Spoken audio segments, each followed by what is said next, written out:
Older, Ademai, welcome everyone to today's Engineering Careers Super Fair. My name is Taylor. I am from Fossil and will be hosting today's Careers Outside of Engineering panel session. In this session, I'm joined by some amazing guests today. I'd like to welcome May Wright from Ministry of Education, Marion De Cruz from EY, Sarah Dillerman from Teach First New Zealand, and last but not least, Anthony Jones from FDM Group. Welcome all. All these panelists will be sharing discussing everything you need to know as an engineering student in terms of finding roles in Aotearoa. I've prepared a few questions for the panelists, but it's also worth noting that if any of you students have questions that you'd like to ask, feel free to use the chat feature in Zoom, and I will have a look and ask some of those questions too. But yeah, without further ado, I'd like to hand the mic to the panelists to introduce themselves. So I might start with Sarah, if you want to introduce yourself and a bit about your organisation. Kia ora, Taylor, thank you. Tēnā koutou katoa. My name's Sarah Dillerman. 8 years ago, I left a career in legal publishing to train as a high school teacher. And I taught for 6 years at Onehunga High School, training through the Teach First NZ program. So I've come back now to work at Ako Matatupu, Teach First NZ. I work in teacher support and recruitment. And we are basically a social justice organization that is looking to hammer what we see as the inequality, the inequity in the current education system. So what we do is we take fantastic grads who have a love of young people and learning and teaching and who want to make a difference. And you train in your school for 2 years while you complete a postgrad diploma in secondary teaching. So you get your teacher qualification at the same time that you are learning on the job, teaching in your high school. That's what we do at Teach First NZ. Kia ora. Kia ora, Sarah. Well put. Marion, if you'd like to introduce yourself and a little bit about EY. No worries. Hi, everyone. Firstly, thank you so much for having me on the panel today. So I obviously work for EY. A lot of you probably think EY is all about accounting, but you'd be surprised at the amazing career opportunities that we do offer. So we're predominantly a professional services firm, and we're focused on building a better working world. And how do we do that? We do it by supporting businesses, small and large, across the world to ensure their needs are met. Whether it's coming up with really creative solutions to their technology needs or business solution needs, providing assistance with any assurance, audit, or tax requests. And we also have a team really focused on sustainability. So I'm pretty new to EY, but I have been in graduate and intern recruitment for almost 4 years now. And all of you on the call are already way ahead of where I was when I was a graduate. I didn't attend anything like this. So you going out of your way to come to these events really does stand out. So thank you. Well put, Marion. Love that. Anthony, over to you, mate. Excellent. Thanks so much, Taylor, and thanks everyone for coming along today. So my name is Anthony. I am the graduate recruitment team lead at the FDM Group. So basically the FDM Group is all about launching exciting careers in the tech space. So we have quite a different number of streams ranging from software development to technical analysis, business intelligence, and also a project support office role. So basically, we are the market leaders in the recruit, train, and deploy industry. So basically, that is we recruit from all different disciplines. So you don't actually have to come from a tech background to get into tech, which is really exciting, because once you have come through the recruitment phase, you move on to the training phase. So we actually give you really comprehensive training for the first 8 to 12 weeks of your placement with FDM. So that's paid training as well. So we actually pay you to upskill in skills and knowledge that you'll need when you go into the workplace. Because after that, the deploy phase, we actually introduce you to one of our market leading clients, mainly with the sort of banking and finance sectors within both Australia and New Zealand. And then you'll work there for the following 2 years. So basically it's designed to just give you a really good foundation into the technology industry, give you the training and skills required, and then give you 2 years working experience as well.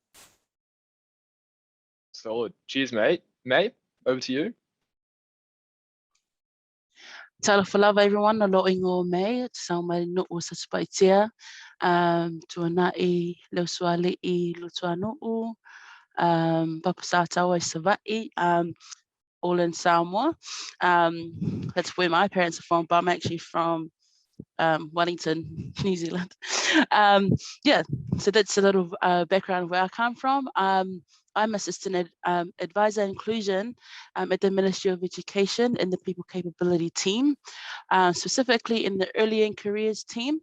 So 85% of my job is running the summer internship program here at the ministry, and 15% is diversity and inclusion at the ministry. I came as an intern 2 years ago to the ministry, and I'm now obviously running the internship. So for me, I like to think that I am in a good space because I have a experience as an intern and then now running it for them. So it's quite cool. In terms of the Ministry of Education, I'm pretty sure we all know who they are, but if you don't know, we are the lead advisor for everything education. A lot of people, and I've been on the road for the last 3 weeks promoting our programs, and a lot of people come to us and be like, oh, so I want to be a teacher. And I'm like, oh, we don't actually employ teachers. We're the ones who run the policies and all of the, all of the background work to ensure that, anything to change the education system. So we'll do all the background work and we pay the teachers, we don't employ the teachers. There's 10 business groups in the ministry right now. You're doing stuff in the corporate all the way to our curriculum design to looking at our school transport. There's so much going on in the ministry. So, I mean, it could be a whole other session about it, but that's just a little bit of what we do. Thanks, Taylor. Kia ora, mate. Well put. Thanks for that. Yeah, welcome everyone. Awesome to have you all here. As I said, I'll start off with a few questions that I've prepared, but I see there's been a few more people join or students join the session. So feel free to just fire away at the chat bar or Q&A if you do have questions you'd like them to answer as well. Yeah, to start off, I'm going to ask Marion this one to start off. What's the most important piece of advice you'd give to students aspiring to work for an organization within the sector or EY sector? No problem. I think the one piece of advice is apply early. Apply early. We take anyone with any background. We're not set on what qualifications you need.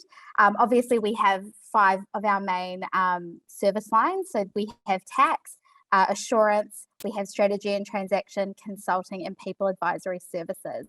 And for a service line like consulting, you can come from any background.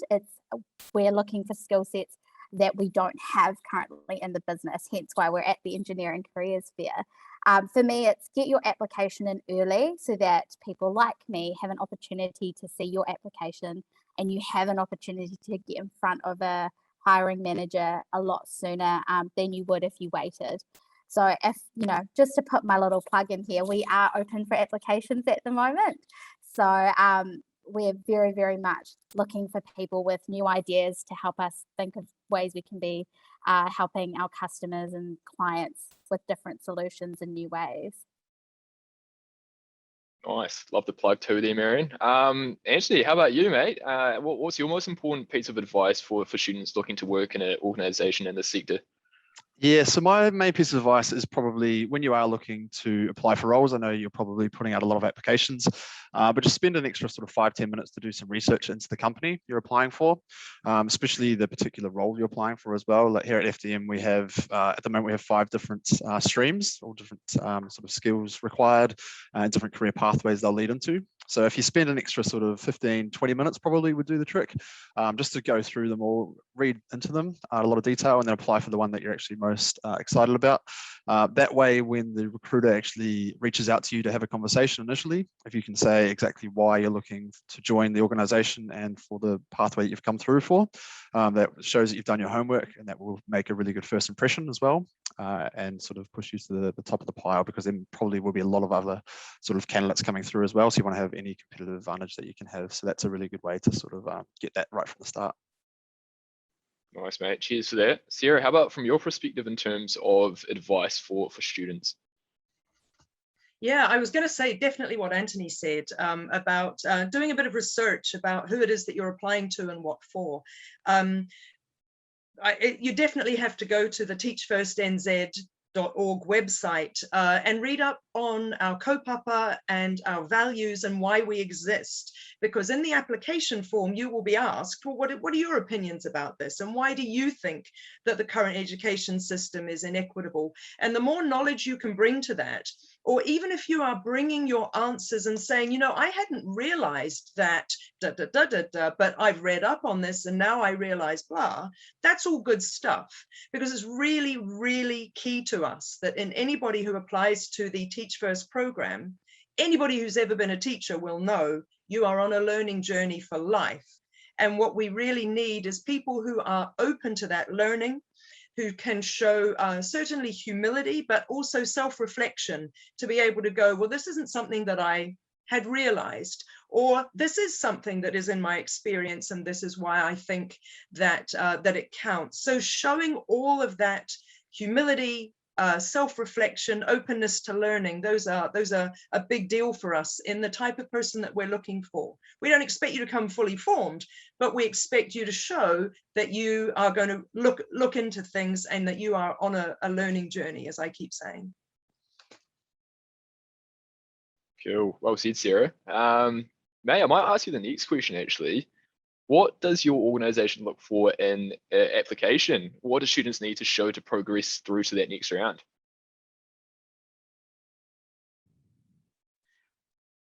Then Taylor, I had my answer ready for the first one. It's pretty much the same thing, eh? But I just want to tell what everyone just said before.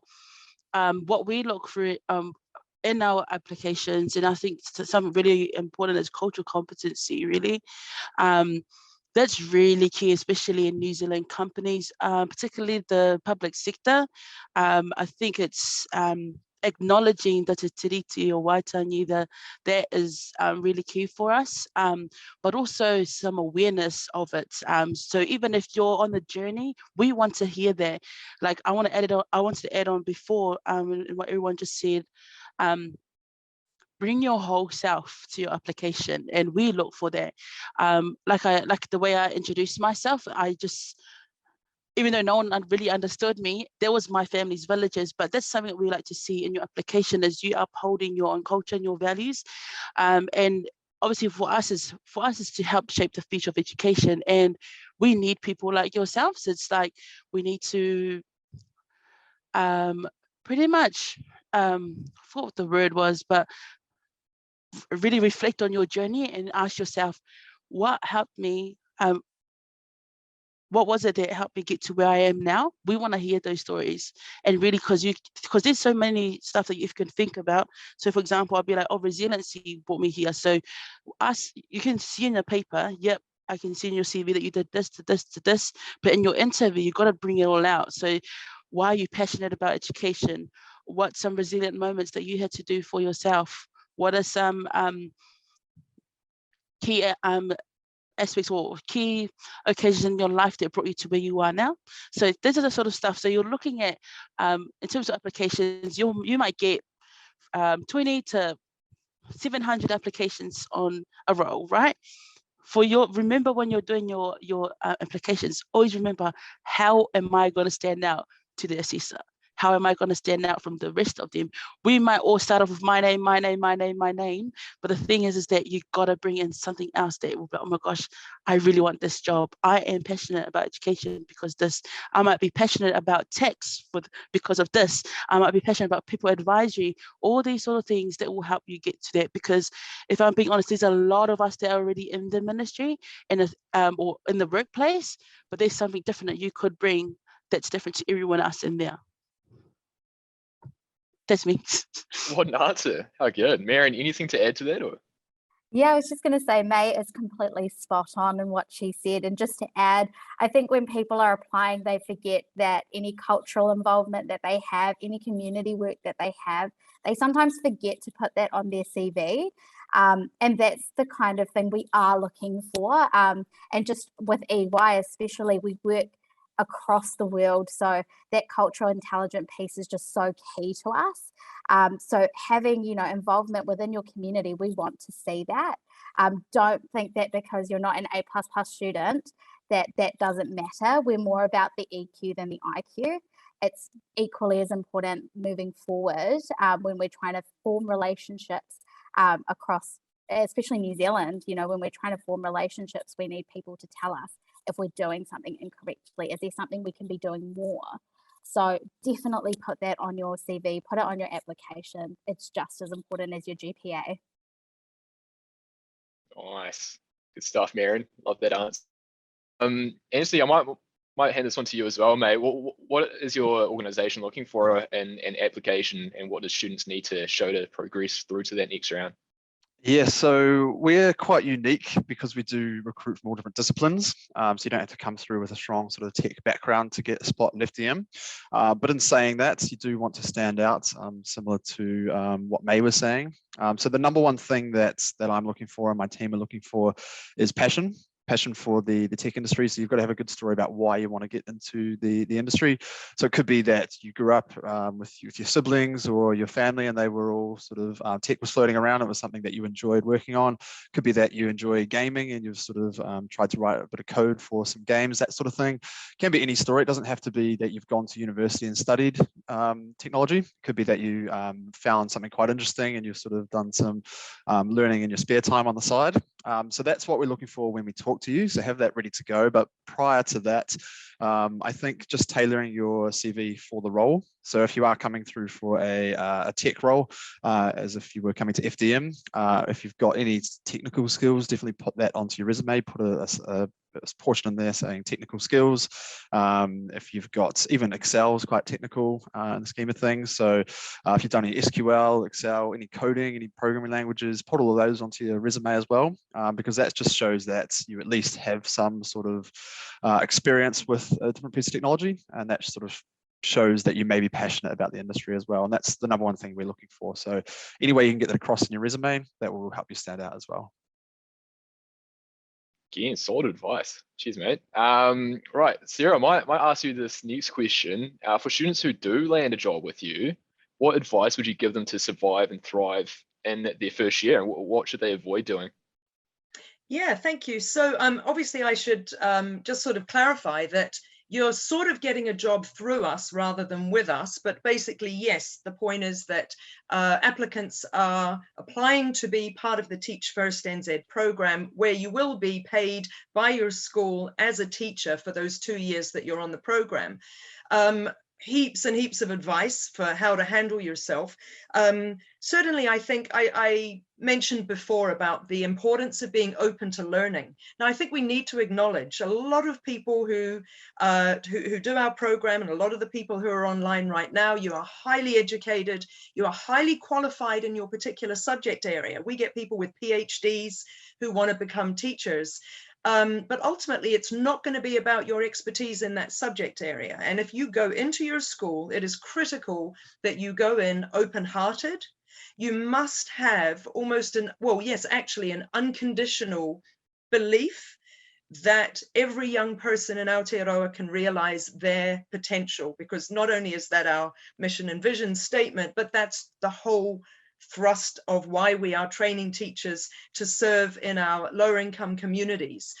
So you've got to believe in your students, you've got to be adept at building relationships with your young people, and you've got to be open to learning, both from the other staff and from the people in your department, but also from your rangatahi in your class, because you will learn more from those kids than you will from any other aspect of sort of teacher education or training. So it's being open to all of that, going in humble, ears open, ready to ask questions, to listen and to learn, and become a lifelong learner, as we like to say in education, May? So everyone's a lifelong learner. That's critical. Yeah. Awesome. Keep learning, everyone. Cool. And May, being a recent intern yourself, or going through the intern setup there at Ministry of Ed, what's your sort of advice for students looking to survive and thrive in their first year, and what would you advise them to avoid doing as well? survive package. Survival package for me, and I guess when you're going into a new I guess work field, especially like for the Ministry of Education, is very big in here, the national office. First for me, I would tell you for my own experience. First, I was early in career, so I was in obviously still at uni. Second of all, I'm Samoan, I have brown skin. So I was going through so many challenges, and for me, because of the thoughts and the things that I've been in the past, so there were different challenges for me myself. I used to assume a lot about what people are thinking. So don't assume. That's my one thing, is don't assume and ask questions. I used to think, oh my gosh, I'm so alone right now. Why doesn't anyone want to help me? But the thing is, people are so, when you're in a busy, fast-paced environment, everyone's going at it with their job. So for me, it's like, okay, it's time for me to use my initiative and actually ask, what's my project? What do I need to do today? And what I need to do for the next few days? It's sort of like, and like Sarah said about being open, like the willingness, being open-minded to opportunities. So another opportunity I had during the ministry as an intern was being able to job shadow, because the team I was in sustainability. And the reason why I got into the team was because in my application, I was like, I am open for any opportunity. Then I got in there, I was like, oh, actually, I'm not really interested in sustainability. I actually really want to work with people. And then I found myself job shadowing almost 3 or 4 teams in the people capability team. But my eye was on this role in particular to look after the interns. So it does create opportunity. The more you're resilient, or you just step out of your comfort zone, the more opportunities that open for you. Because like I said, the word, I guess, key word for today is being open-minded, willingness to learn, and it will create more opportunities for yourself. And don't forget that there will be a big support of people that will be around you on your first time working. So they are willing to put you through the right networks or connections to help you grow. Yeah. Nice, thanks, man. Yeah, ask questions, especially while you're starting out. It's always good to keep learning. Marion, anything to add to that, by the way? No, I think Sarah and May did a really good job of expressing what we're kind of looking for. I think the first year is really full on. It is a lot to absorb because it's your first time working, unless you've done an internship. It's a lot to absorb, but it's constant communication is key.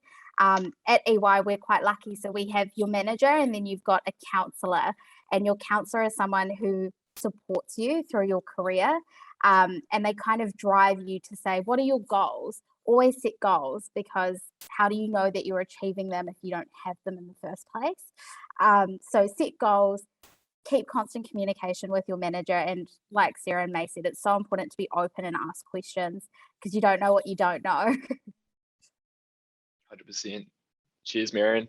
Just quickly before I go around the virtual room and ask my final question that I prepared, just a friendly reminder to the students in the chat, if you've got any questions, it's a great opportunity to post those, and I'll look to answer them too, which would be good. But yeah, final question for today. I'll hand this on to you, Anthony. In one sentence, why should students apply with your organization?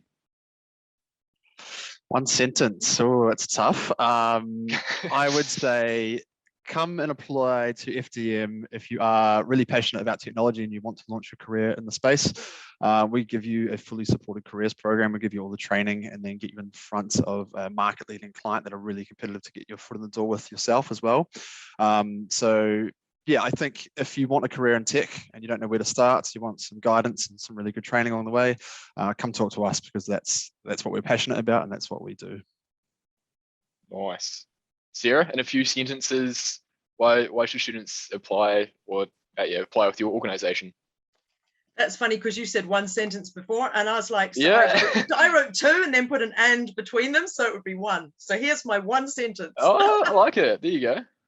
Because people on the call, you're here, you've had a great education, and you are already on your own path to success. And the only way And I mean this actually, I'm not even just trying to trump everybody else. Like the only way we are going to make this world a better place and make Aotearoa a truly fair and equitable country is by paying that great education forward and making it where everybody can flourish, which means getting into the classrooms and working to lead the leaders of tomorrow. Solid sentence. I like it. May, how about you?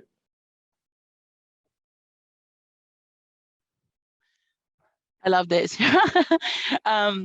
Okay, sentence. I'm not good with one sentences, so I'll try my do a best. few. Okay, thanks. Go for it. I had it in my head. Okay, we accept applications from all study backgrounds, so you don't need to be studying education to be working in education, because we have a really big ministry with different, like we have people looking after our school transport, to our property, the buildings, to policy, to curriculum design, to HR, careers.